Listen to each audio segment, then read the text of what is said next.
What up? Jeff here with all my Bitcoin Renegades. And tonight we have some news about ARK Invest and some ETFs. And there was some crazy FUD that happened today. I know you've probably heard it on other channels. And if you haven't, with Litecoin and Walmart. There was a tweet from some Litecoin account that said that Walmart was taking Litecoin payments now.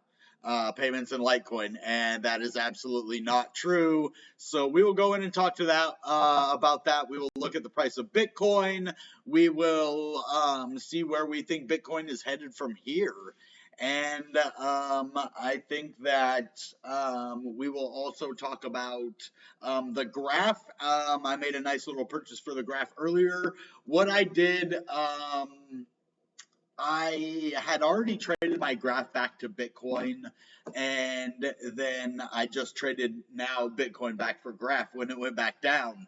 So I made a nice little money, nice little profit doing that, and I haven't had to use USD at all. So I've just gone kind of back and forth between the graph and Bitcoin, and raised my Bitcoin each time that I've done it. So I don't want to get cocky with that though. That's how you can end up getting wrecked if you're not careful. So I still think the graph is at a low price, but we'll go into that a little bit later. So I want to first go in right now and look at Bitcoin. So what is happening? We start to go up, and there's so much manipulation in the market right now you can't see in the charts.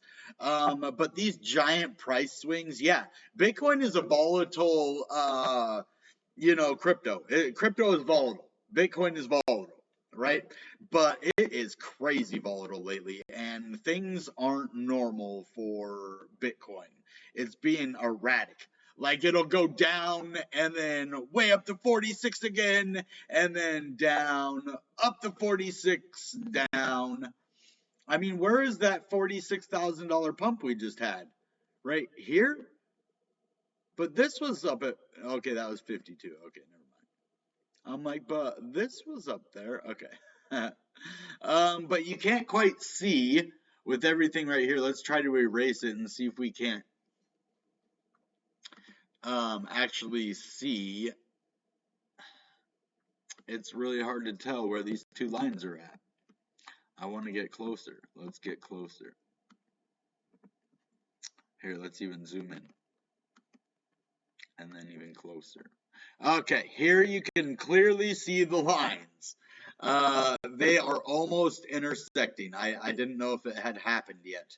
Look how close they are to touching right now. So all of this, downward trajectory is going to be eradicated here pretty soon in the next day or so. I said it was going to happen like around the 12th or the 11th, and look, it's already the 13th, almost the 14th now. So according to this, it's the 14th on the other side of the world. Here it's the 13th right now, but on the other side of the world, it's the 14th already. With some of you watching it, it's already the 14th to you. So that's what it says here. It's the 14th. So I thought this was going to happen right here, but they haven't intersected yet. You see how this has even gone down, but this has gone over instead of straight up like it was going to. It has now gone over to the right here, as you see, and they are just getting ready to intersect. No matter what, they're going to intersect. So that is going to happen.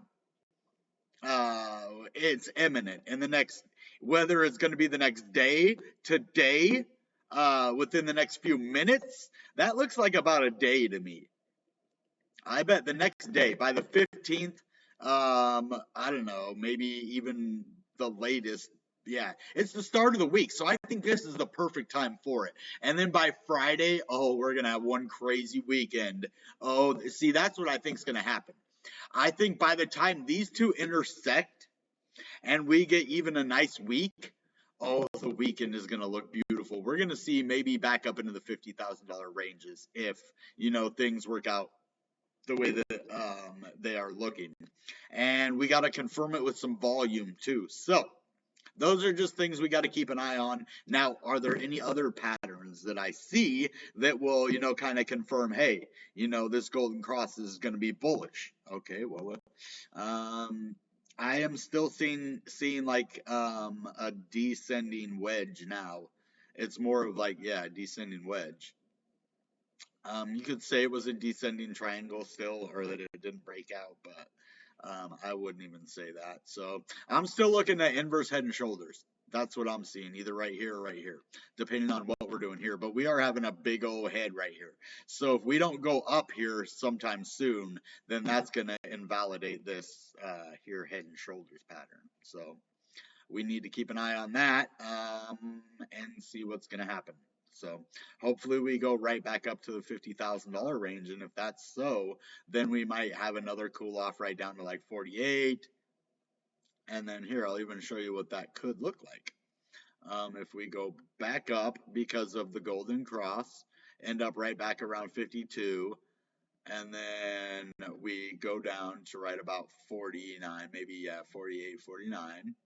And then, you know, kind of sideways for a while. Oop, it got caught. But yeah, let's erase that one. But so like that, and then down to 48, over, and then up.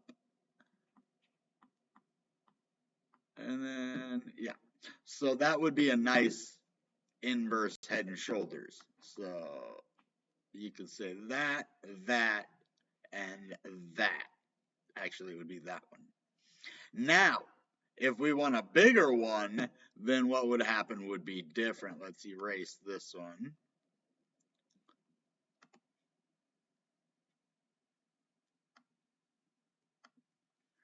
And show you what that could look like.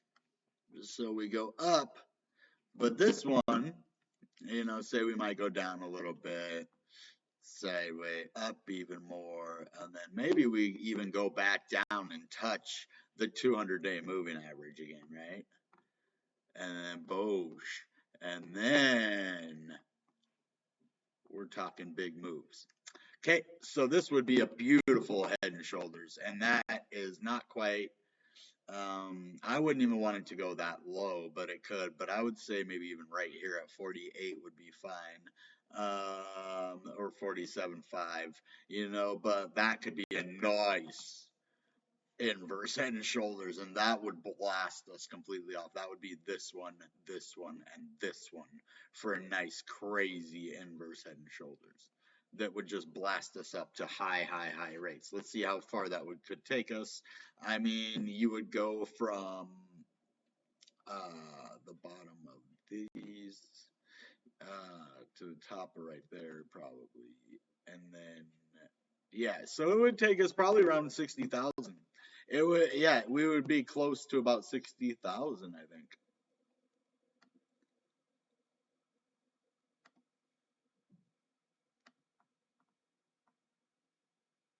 59,000. Yeah, so right around $60,000 that would take us after it broke up after the neckline, because the neckline would be right about here. Well, if you're saying it's this one, yeah, it would have to be like right here. Oh, I hate it when it jumps on me like that.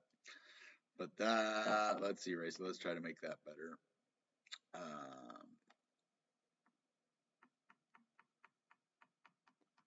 There we go. That's a nice neckline. It's actually a little bit too low on the neck,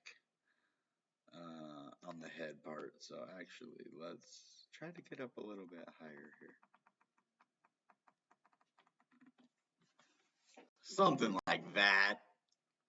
Something like that. See, this isn't a big shoulder right here. This is a lot bigger of a shoulder. It's more pronounced than this shoulder is. So, but this is still looking nice. This is a big head. So if we start going up, yeah, there's beautiful things in the future for Bitcoin. If these things happen, I still think we're right on the first floor from this giant three peaks in the domed house, guys. Hold on, let me get all of this stuff out of here for a second. Let's go look. So the three peaks in the domed house, we need to zoom it out and zoom this. Okay, so these are the three peaks, And the pattern says basically you have one that rises, and then the third one's the top, and then it has actually this exact thing right here. And then it goes down to the basement, what they call the basement. So these are the three peaks, and this is a basement. And then it has a first floor, which is actually this exactly right here. And we're on a first floor, and it even can go down a little bit like that on the first floor. So we went up here. Here's probably the first floor right here, and we have like a clear bottom of a floor right there. So, and the next stop for this pattern, the three peaks in the dome house, shout out Kevin Svensson crypto, because he's the one who originally showed me this pattern. I saw it, and I saw it way back here when he said it. Yeah, I was like, man, I agree. Boom, and then look, it's played out almost exactly. If you look at the three peaks in the dome house, it played out exactly pretty much like this. And then what it will do is it'll have,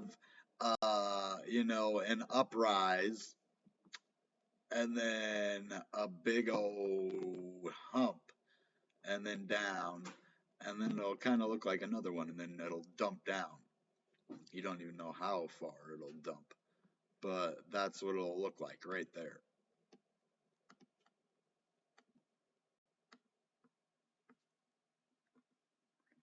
So, and it could go up to 100,000. This could go all the way up to 150,000.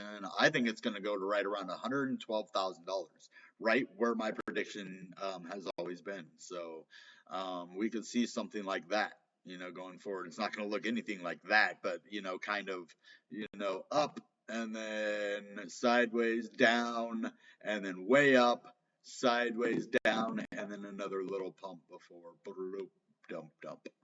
Okay. So that's what we wanted to talk about Bitcoin. I'm gonna look into the 4 hour and the 1 hour chart, but I want to talk about some news first.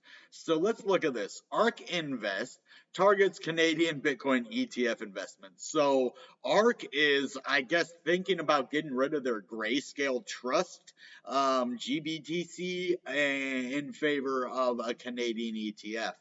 They're getting impatient. I guess I don't know why they would trade their grayscale trust for it instead of just acquiring more. But let's look at this. Investment firm ARK Invest is now considering investing in Canadian Bitcoin ETFs, while the United States has yet to launch such a product. ARK Invest, the asset manager firm held by Cathie Wood, has revised the prospectus for its ARK Next Generation Internet ETF, ARKW, to open the possibility of investing in Bitcoin exchange traded funds, ETFs, in Canada.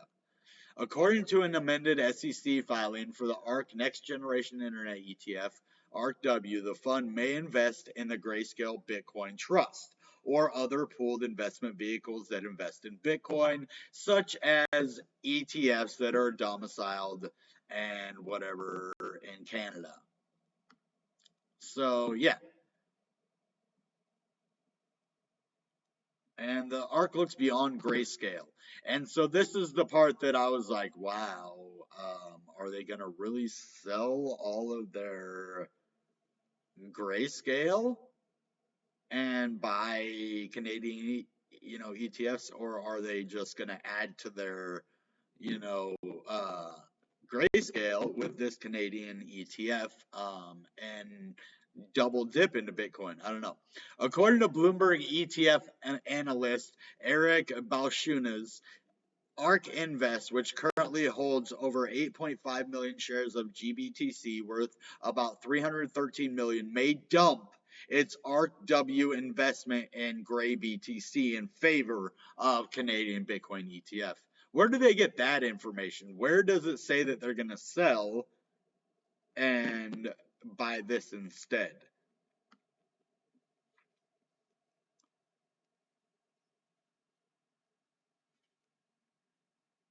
Yeah, who knows? If Cathie Wood says she's going to do it, I'd believe it, but it's down 22%. Ooh, okay, 6% drop over the same period. That's pretty significant dispersion. That is so true. They're probably getting pretty mad at Grayscale. They might get out of it, huh? Okay. Well, if it doesn't start to make money, then they're going to have to get out. You can't just let something always take your money and never get, I don't know about Grayscale, but I wouldn't let it sit there and just drain all my money if it was never going to go back up, which it probably is, but they're losing money right now and they're not happy about it. So that's what they do. Guys, there was some crazy news going on today, and I'm sure if you have heard about it, you are like, what the heck? And this is what I'm talking about. Walmart. Supposedly, there was news from a Litecoin account on Twitter that said Walmart is going to accept Litecoin as payment. Now, that was not true. Walmart came out and said it's not. Walmart and Litecoin payment news debunked by Walmart spokesperson. Litecoin prices shudder from fake news, and it didn't really shudder that much. It went up a little bit and it went down a little bit. I love how they do that. Like, oh my gosh, it's the end of the world, and I'll tell you how it is, guys. It went up a little bit, and now it's back to the same price. It said that it was connected to Walmart, the American multinational corporation. They published stories about it like CNBC, Bloomberg, Reuters, and they didn't know it was fake because it was by a verified account. So, unfortunately, it wasn't true. A fake Walmart and Litecoin news exposes pump and dump scheme. So, somebody wanted to pump Litecoin and dump it. So, unfortunately. Furthermore, an official Litecoin Twitter account with a blue checkmark also tweeted about the press release. The release claimed Walmart partnered with Litecoin and would be accepting Litecoin for payments. However, not too long after the global newswire press.com release was published, the story was suspected as being phony. Pretty crazy, huh? Litecoin verified account deletes tweet on Walmart pact. Because maybe it didn't know. I don't think it was. I just think that it was people that had bad information and had, I don't think it was intentional FUD. I don't think it was a pump and dump scheme. I think it was legitimate, like, oops, maybe Walmart isn't going to do it. A bunch of people jumped the gun on the news. And I've known for doing that. Like, if I saw that and it said that before they had the debunk, because I look at the news, right? And if I would have got the news from one of these places and reported to you guys, hey, look, Litecoin is now accepted by Walmart, right?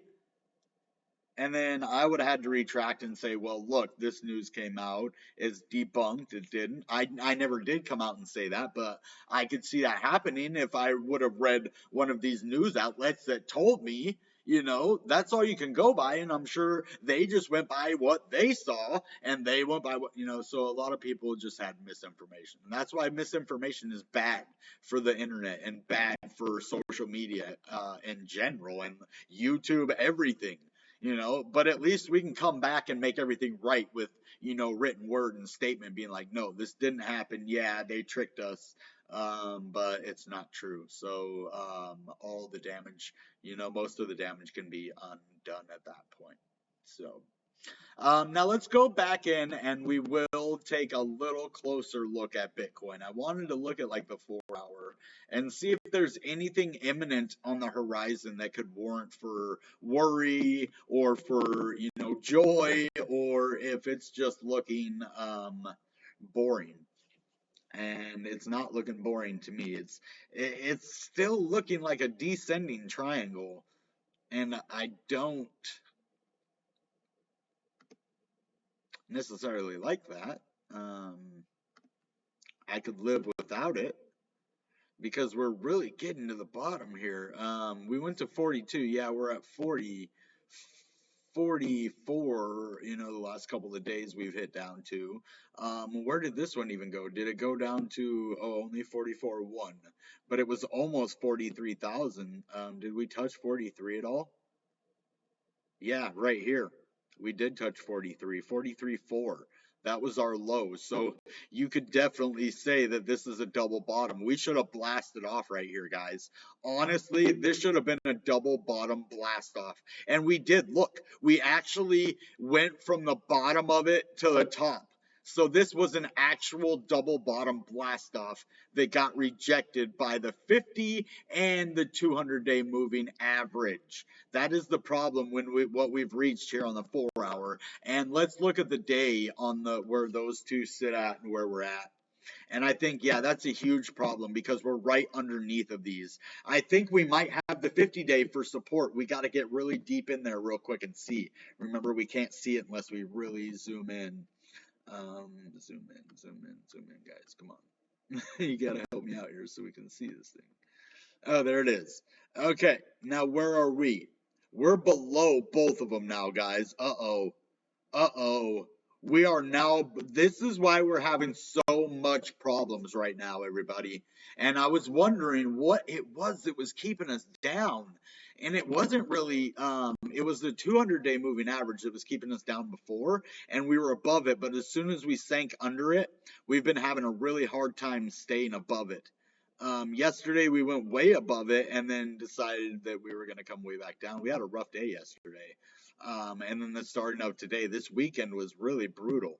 But we have both of these that we have to overcome now, the 50-day and the 100-day, because the 50-day is almost straight up and down right now. So we really have to get over both of these hurdles and close above them this week. That is what we need to do on the week. Now, it looks like we closed above. Let's see close. Where did we close yesterday? 44. No, dang it. That's why we had such big problems today, everybody. We closed at $44,974 yesterday. And that was the crucial close, was yesterday, Sunday close, which is basically Monday morning, UTC. But which is what I think Bitcoin runs off of UTC, if I am correct. So the UTC time, yeah, it is. See, UTC -7. Well, I don't know what that is. That's my time zone, I think. UTC -7. But yeah, we are below that. So we need to get above both of these by next week. And with this impending golden cross coming, I think we're going to do it. And that's why we are down right now, because we didn't close above those. Let's see. Where was this one yesterday? Okay, let's look and see where, if I can even get in there. Let's see. 44,752. So 44,752. Now let's look at this one. 44,974. Yes, so we did close above the 50-day moving average yesterday. So we do have that for support. Us being down here, we actually have the 50-day moving average for support, which is at 45.7. So since we closed above yesterday, we have weekly support on there. That's cool. So now all we have to do is break over the 200-day moving average. And I think that will happen once we get above that. I didn't know we closed above that. That's good research. Really good research. Or wait, what does that say? Did we close at 45? Or was it? Oh, man. That is so hard to tell because you have...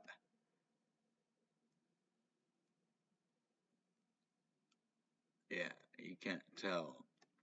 I think it said, yeah, let's look right here. I can look over here at the exact same time. So let's look right where it was. Right there, 45,655. Okay, no, let's go down. Hold on.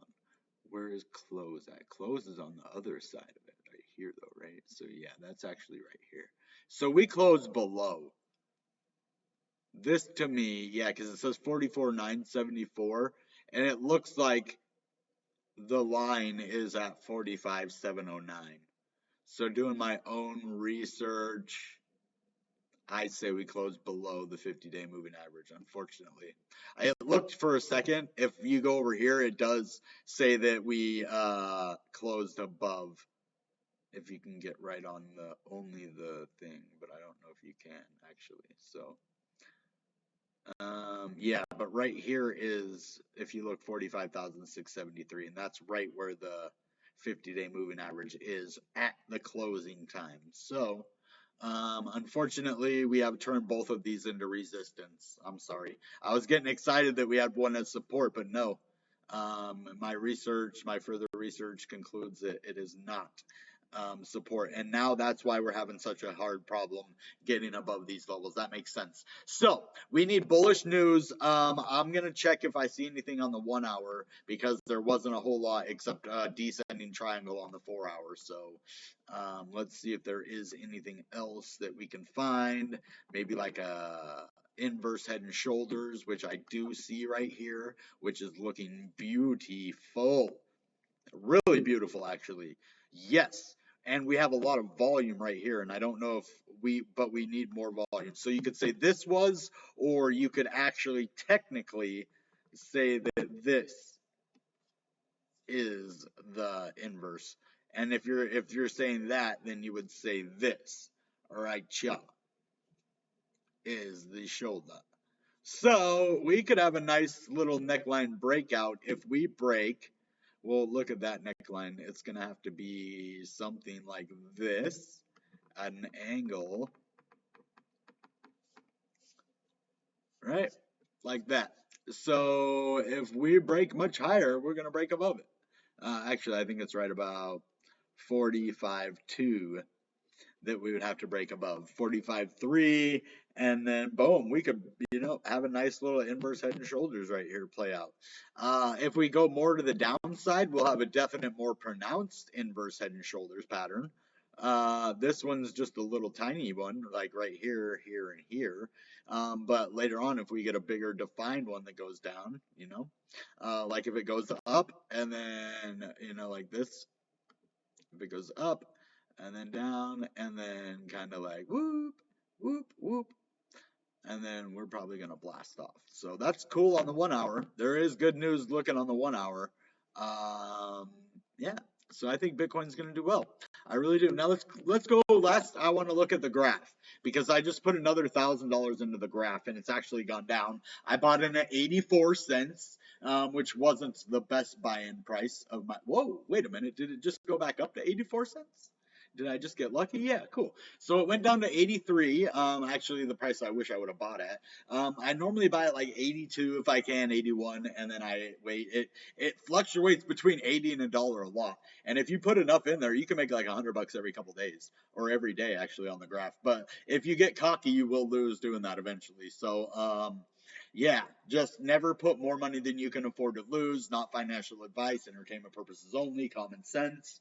It's common sense. I'm not your financial advisor. That you don't use these videos and be like, okay, this is exactly what Jeff Bitcoin Renegade said. Okay, I'm going to use this for my exact investment right now. What did he say exactly? So he said at 82 cents. So I'm going to put my house, my car, and my mansion all on 82 cents. Okay. Oh no, the graph went to zero. Oh, Jeff, he owes me a mansion, a house. No, dude, I did not tell you to sell your house, your car, and all of your nice collections to buy the graph. I did not. Now, but I do it myself. That's what I'm showing you. If you decide to do it, that's your own choice, and it's risky. Any investment in the cryptocurrency and Bitcoin is risky. That's why you can make money, but you can also lose money if you don't know what you're doing, or if the market just dumps on you. That's the one thing. You can know everything about what you're doing, and if the market, is just going down and you buy at the wrong time, then that's, unfortunate, and that happens. But if you hold long enough, you can always recoup your money with Bitcoin and most altcoins. Now, you got to be smart. Every time that I've had the price go way down on an altcoin that I've held, I always hold for. I'm like, okay, that's a long-term hold now. I'm like, I look at the project, I'm like, can I afford to hold this for the next couple of months, because I think this project will go up again. Boom. The graph was one of those. I had to do that before. I had several $1,000s invested in it, and it went way down. Now, then I waited, and went way back up. Actually, that happened with Tezos. That happened with a lot with Tezos. I lost a couple hundred, and then it came back. That happened with Algorand, and then it all came back. It happened with OXT. It happened with a lot of cryptos that I held, and I was just like, okay, long term or medium, short term, medium term. But yeah, so 84 cents is looking nice for the graph. If it keeps going up, if it goes up to $1, I'll be like almost $200 in the profit. So I'm really looking forward to some nice graph profits. I really want to see AMP do something because it really has done absolutely nothing lately, which is fine. I can sit on a coin. It's turned into kind of a long-term investment. That's what happened to me on this one because I've about $200 in the loss on this trade right now because I bought in at 6 cents and then it dumped on me all the way down to 4.80 like the day after it went up really, about a cent and a half from 6 to 7.5 cents, and then it just went down to 4, and it hasn't really recovered very much since, even though El Salvador is using it as a payment gateway for the Lightning Network and Bitcoin. So we'll see what happens, everybody, right? I do want to give a shout out to our sponsors today, trashfaucet.com. Get over there. Hold on, let me check this out first. I want to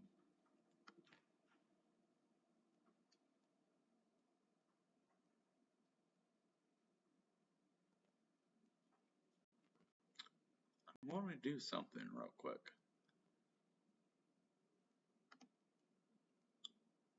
I can just look right here, right? Okay. Trashfaucet.com. All faucets, all earning, no trash. There, we plugged him. That's his slogan. So I wanted to get this slogan down. Oh, I can see it right here too. Trashfaucet.com. All faucets, all earning, no trash. And basically, it's a faucet where you can earn free crypto, and it sends it over there to Express Crypto. If you get a certain amount, then you can withdraw it to your wallet, and it becomes your crypto. I've earned lots of crypto doing that, especially during the pandemic. You're going to want to check those out. I'm trying to get Express Crypto to be one of our sponsors as well. I shout them out enough, but they do help a lot with the referrals for my videos. So, all right, guys. That being said, you know what time it is. Goodbye and good Bitcoin. Bang!